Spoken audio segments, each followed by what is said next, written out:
انسان کی یہ ٹریجڈی ہے، یہ المیہ ہے انسان کا.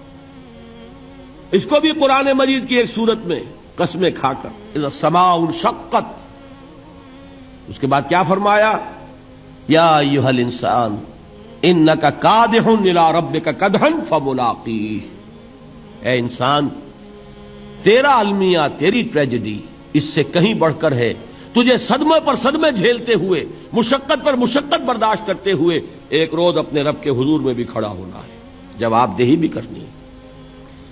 اس دن کے حساب سے، اس دن کے احساس سے جو بڑے بڑے ہماری امت کے عظیم جو گلے سرسبد ہیں، ان کا یہ حال آپ نے پڑھا ہوگا. حضرت ابوبکر صدیق رضی اللہ تعالی عنہ وہ ایک عجیب کیف کے عالم میں فرمایا کرتے تھے، کاش میں درختوں پر چہچہاتی ہوئی چڑیا ہوتا جس سے حساب کتاب نہیں ہوگا.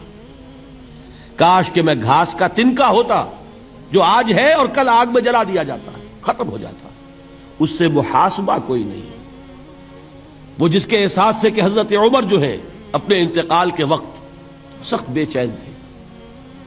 ان کے بیٹے حضرت عبداللہ ابن عمر رضی اللہ تعالی عنہما نے ان کا سر جو ہے وہ اپنے زانوں پر رکھ لیا تو کہا نیچے ڈال دو. ایک عجیب بے کلی اور بے چینی. انہوں نے کہا ابا جان آپ کیوں پریشان ہیں؟ آپ تو عشرہ مبشرہ میں سے ہیں، آپ کو تو اللہ تعالیٰ نے جنت کی بشارت حضور کے ذریعے سے اس دنیا میں دی. حضرت عمر فرماتے ہیں کہ خدا کی قسم اگر قیامت کے دن عمر برابر سرابر پر چھوٹ گیا تو بہت بڑی کامیابی تصور کرے. یہ احساس جن کو ہوتا ہے. حضرت علی کا حال کیا ہوتا ہے؟ ابھی جو آپ نے حافظ صاحب سے سنا، یہ حضرت علی کا معاملہ ہے کہ ایک تیر پیوست ہو گیا تھا، کسی طرح نکل نہیں رہا تھا.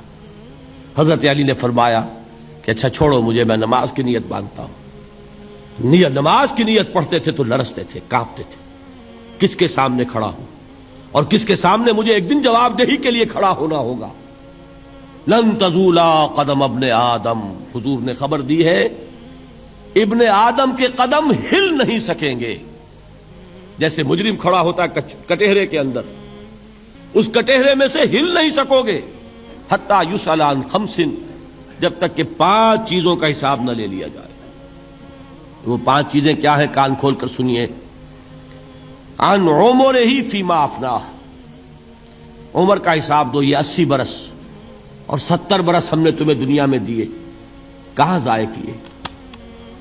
وعن شبابہ فیما ابلاہ، اور خاص طور پر جوانی کا دور، امنگوں کے دن، ولولے ہوتے ہیں، قوت ہوتی ہے، توانائی ہوتی ہے، آدمی چلتے ہوئے زمین پر پاؤں مارتا ہے، قوت جو ہے وہ اپنا اظہار چاہتی ہے.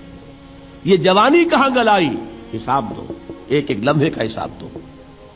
وہاں مالہ من این اکتسبہ وفیما انفقہ، ایک ایک پائی کا حساب دو. مال کا کہاں سے کمایا تھا، حلال سے کہ حرام سے، اور کہاں خرچ کیا تھا، گل چھروں میں، عیاشیوں میں، یا نیکی کے کاموں میں، ادائے حقوق میں، اللہ کے دین کے لیے.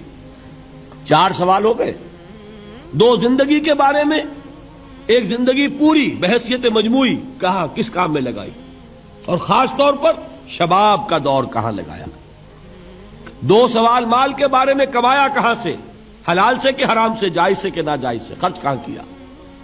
اور آخری سوال وعما عمل فیما علم، جو علم حاصل کیا تھا اس میں عمل کتنا کیا. علم کے انبار لگاتے چلے گئے اور عمل کے آغاز کی بھی نوبت نہ آئی. یہ علم جو ہے یہ اس روز سب سے بڑا وبال بن جائے گا انسان. اتنا علم اور عمل کچھ نہیں، بجائے کہ کریڈٹ کا ذریعہ بنے یہ الٹا ڈیبٹ کا کھاتا بن جائے گا. یہ جواب دہی کا احساس ہے کہ جس کی وجہ سے انسان کی ٹریجڈی جو ہے وہ دوہری ہے. کوئی حیوان اتنے بوجھ تلے نہیں. مشقت کی، محنت کی، اس زندگی میں ختم ہوئے، اس کے بعد کوئی محاسبہ نہیں. اس کو بھی غالب نے خوب کہا ہے کہ اب تو گھبرا کے یہ کہتے ہیں کہ مر جائیں گے، اور مر کے بھی چین نہ پایا تو کدھر جائیں گے.